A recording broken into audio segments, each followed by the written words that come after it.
नमस्कार दोस्तों। बागेश्वर धाम सरकार, ये नाम सुने हैं पहले आपने कभी? बेशक सुने ही होंगे।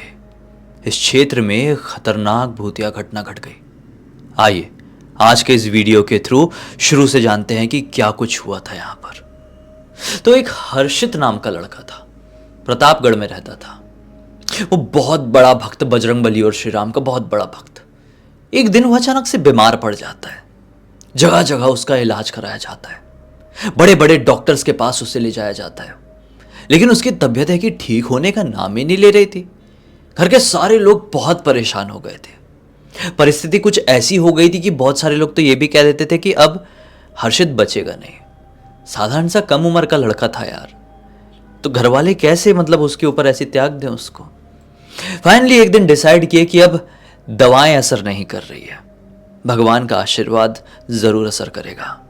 कहीं से इन लोगों ने बागेश्वर धाम के बारे में सुने, वहां पर सोचे कि चल के अर्जी लगाते हैं, बजरंगबली की दया रही तो सब कुछ ठीक हो जाएगा।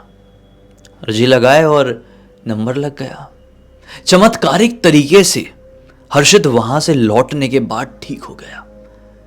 वो बिल्कुल हैरान था कि मैं आंख खोल के ऐसे बिस्तर से उठने की भी कोशिश करता था ना, तो मुझे चक्कर आ जाता था। लेटा हुआ है, उठ के बैठता भी था तो चक्कर आ जाता था।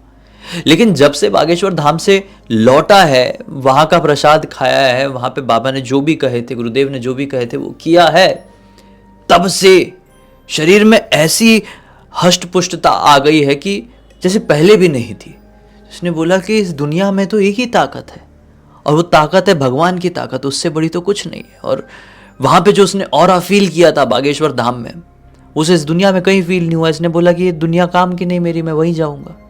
सब कुछ छोड़ दिया उसने, घर वालों से परमिशन लिया और पहुंच गया बागेश्वर धाम।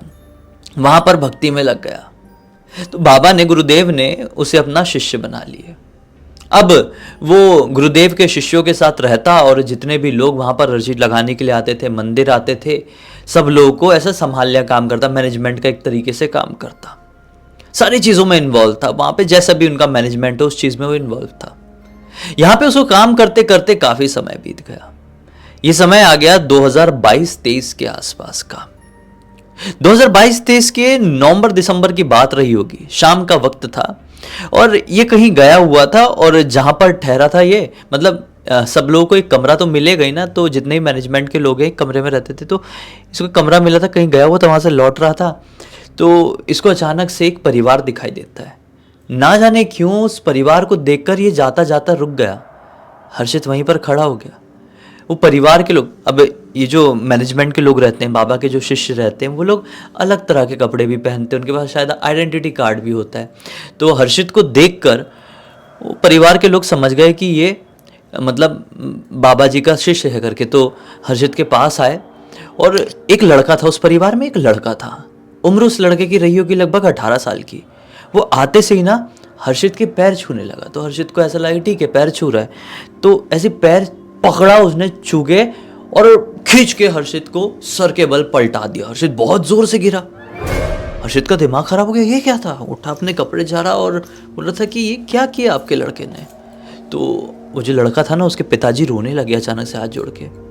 बोले गुरुदेव माफ़ कीजिएगा, ये बहुत परेशान है, पिछले काफ़ी दिनों से जगह जगह इलाज कराए हैं, लोग कहते हैं कि किसी भूत प्रेत ने जकड़ लिया है। बागेश्वर धाम सरकार के बारे में पता चला तो यहाँ पर हम आए हुए हैं। आप तो संस्था से ही लग रहे हैं, हमें मैनेजमेंट से ही लग रहे हैं। एक बार बाबा से हमारी भेंट करवा देते तो आपका बड़ा उपकार होता है। ऐसा बोल के पैर छूने लगे पिताजी भी लड़के के, हर्षित के पैर छूने लगे। तो हर्षित को बड़ा ऑकवर्ड सा लगा कि ये तो मेरे पिताजी की उम्र से भी ज़्यादा उम्र के व्यक्ति हैं और मेरे पैर छू रहे हैं। बोले नहीं नहीं, कहाँ से आए आप। तो वो लोग कहते हैं कि हम प्रतापगढ़ से आए। तो हर्षित के मन में पता नहीं यार, अब प्रतापगढ़ से हर्षित भी था, प्रतापगढ़ से ये परिवार भी आया था। तो हर्षित को ऐसा लगा कि अरे कोई बात नहीं, आप एक काम कीजिए, मैं करवाता हूँ जितना हो सके। मैं ये नहीं कर सकता कि मैं डायरेक्टली गुरुदेव से, बाबा जी से आपको मिलवा दूँ, लेकिन देखिए मैं अपने लेवल तक बेस्ट करूँगा और ये पूरी कोशिश करूँगा कि आपका बच्चा यहाँ से ठीक होकर जाए। तो सबसे पहले आप ठहरे कहाँ हुए ये बताइए। तो लड़के के पिताजी बताते हैं कि हम लोग दरअसल एक कमरा लिए हैं किराए पर, वहाँ पर रुके हुए हैं। बोले ठीक है, अभी तो शाम का वक्त हो गया है, हम एक काम करते हैं, आपसे कल ही मिलते हैं, कल नहा धोकर आप मंदिर की तरफ आइए, फिर भेंट करते हो सके तो लड़के के पिताजी ने बोले ठीक है हम भी निकल रहे करके निकल गए। परिवार के चेहरे में एक अलग ही मुस्कुराहट थी, हर्षित को देखकर वो बहुत अच्छा लगा। वो परिवार भी जहाँ पर ठहरा हुआ था उस तरफ के लिए निकल गया और हर्षित भी अपने कमरे के लिए निकल गया। अगला दिन आया और भेंट नहीं हो पाई। हर्षित थोड़ा इंतजार भी कर रहा था कि ये आए क्यों नहीं मंदिर में, सब ठीक है कि नहीं इन लोगों के साथ, नहीं आया।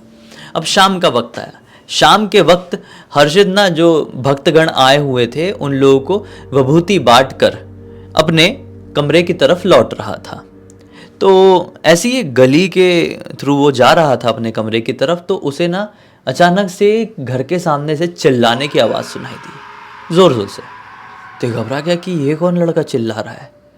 वो रुक गया उस घर के सामने, सोचा कि बड़ी दर्द में चिल्ला रहा था वो लड़का, और साथ ही साथ दो लोगों की रोने की आवाज़ सुनाई दे रही थी। तो ये रुक गया, बोला कि बागेश्वर धाम सरकार की भूमि में इस प्रकार से कौन रो रहा है, दर्द में चिल्ला रहा है। तो ये गया, दरवाज़ा खटखटाया, दरवाज़ा खोले तो कौन, वही परिवार के लोग। वही लड़का ज़ोर ज़ोर से चिल्ला रहा था जो पिछले दिन मिला था, और उसके मम्मी पापा रो रहे थे। तो बोला अरे अरे क्या हो गया आपको। तो लड़के के पिताजी बोलते अरे गुरुजी पता नहीं, बहुत ज़ोर ज़ोर से अपना सिर विर पीटने लगा, और आप देखिए ना एक कांच की बोतल रखी हुई थी उससे अपना हाथ काट लिया, इतना खून निकाल लिया है, जैसे तैसे करके पट्टी किए तो अपनी माँ जी के ऊपर ये हाथ उठा दिया, फिर हमारे तरफ भी दौड़ पड़ा वो फूटा हुआ कांच लेकर, कैसा करे कुछ समझ में नहीं आ रहा है। तो इन्होंने बोले रुकिए रुकिए, मेरे पास विभूति है जो मैं देकर लौट रहा था, मैं कोशिश करता हूँ। तो इन्होंने मतलब जो हर्षित था ना, हर्षित ने चिल्ला के, कोई आसपास कोई इसका साथी रहा होगा हर्षित का, चिल्ला के बुला लिया। तो हर्षित का साथी भी यहाँ पर आ गया। तो अब इन दो लोगों ने मिल के वो लड़के को, वहाँ पे जंजीर रही होगी कुछ आसपास रही होगी, जंजीर से बांध दिए उसके हाथ ऐसे, हाँ पैर बांध दिए।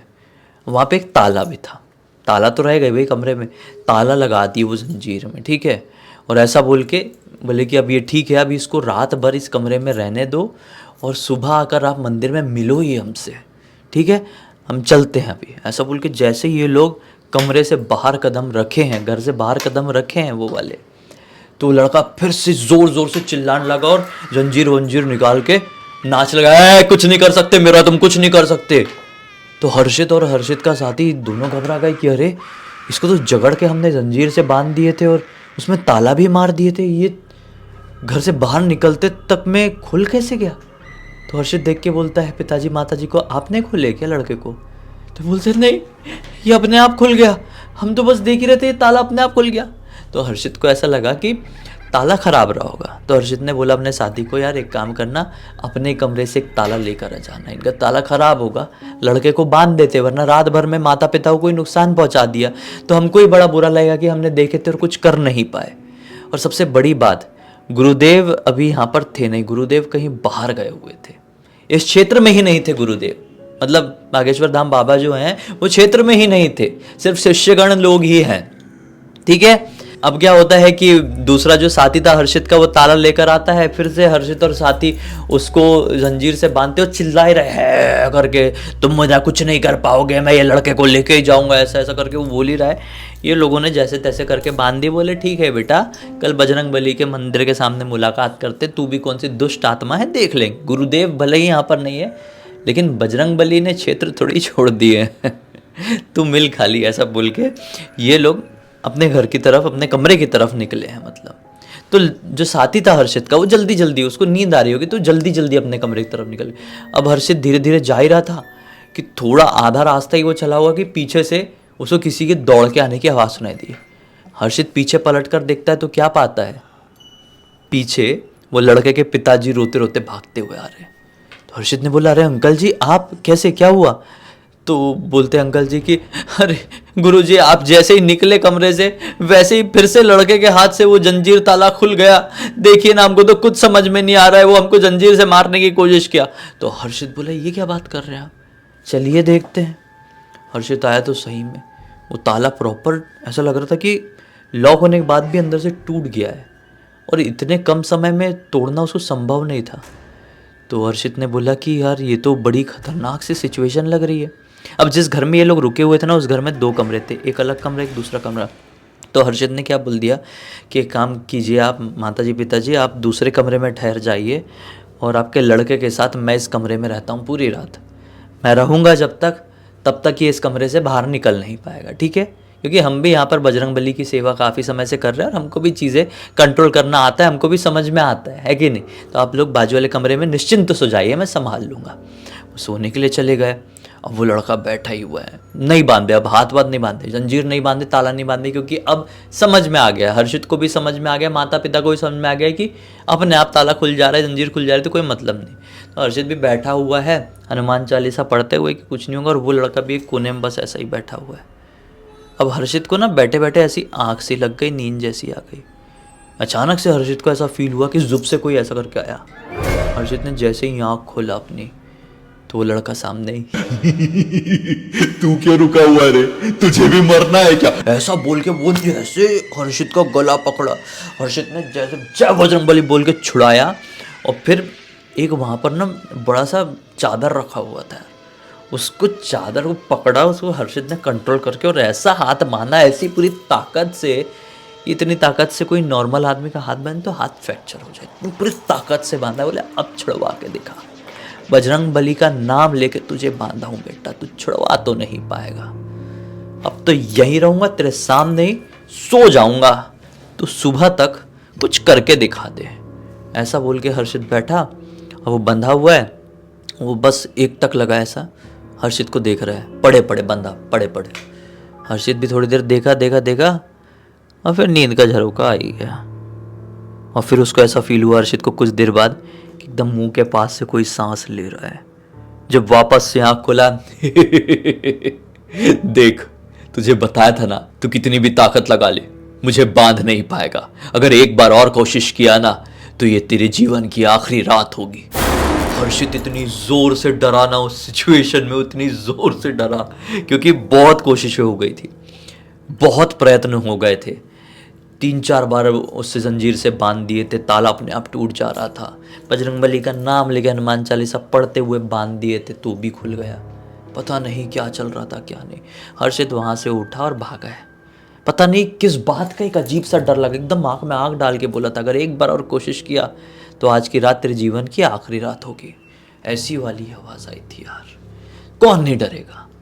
हर्षित वहाँ से गया, पूरी रात वहाँ पर रुका हुआ। जैसी सुबह हुई हर्षित ने पकड़ा बस, अब प्रतापगढ़ रिटर्न। हर्षित को कुछ पता ही नहीं उस परिवार के साथ क्या हुआ, लड़का ठीक हुआ कि नहीं हुआ, गुरुदेव से बाबा जी से उसकी मुलाकात हुई कि नहीं हुई। लिटरली हर्षित वहाँ से चला गया। उस दिन के बाद से काफ़ी दिनों तक हर्षित अपने घर में बंद रहा और अंधेरे से उसको ऐसी घबराहट होने लगी। लाइट जाती भी थी ना घर पे बाय चांस, तो डर के मारे इसको रोना आ जाता था। ये सिचुएशन हो गई, लेकिन ये बजरंगबली से जुड़ा रहा, पूजा अर्चना करता रहा, श्री राम राम राम राम पढ़ता रहा, जाप करता रहा, तो डर थोड़ा सा ख़त्म हुआ और अभी चीज़ें नॉर्मल है। लेकिन अभी ये वहाँ नहीं गया है, सिर्फ और सिर्फ अपने परिवार वालों के साथ अपने शहर में रह रहा है। इस पूरी घटना की जानकारी मुझे खुद हर्षित ने दिया। बोला विश्वास नहीं करोगे, बागेश्वर धाम सरकार के क्षेत्र में ये खतरनाक भूतिया घटना घटी थी। मैंने सोचा कहानी तो सुनानी बनती है, तो बस भाई इसका यहीं पर अंत होता है। अब तक इस वीडियो को देख लिया है तो लाइक ज़रूर कर देना, चैनल को सब्सक्राइब करके बेल आइकन दबा के ऑल के ऑप्शन में क्लिक करना, क्योंकि इसी तरह के हैरान कर देने वाले खौफनाक वीडियोस डेली आप लोग के सामने लेके आता रहता हूँ। इंस्टाग्राम के लिंक इस वीडियो के डिस्क्रिप्शन बॉक्स में मिल जाए, क्लिक करके डायरेक्टली वहाँ पर पहुँच जाना। और इसी तरह की कोई भी कहानी, टॉपिक या जानकारी आप लोग के पास भी है तो लिंक भेजना, हो सकता है हमारा अगला वीडियो कल आपके हिसाब से ही बन रहा हो। तो चलिए कल फिर से मिलते हैं, तब तक के लिए बहुत बहुत धन्यवाद। आपका दिन शुभ हो।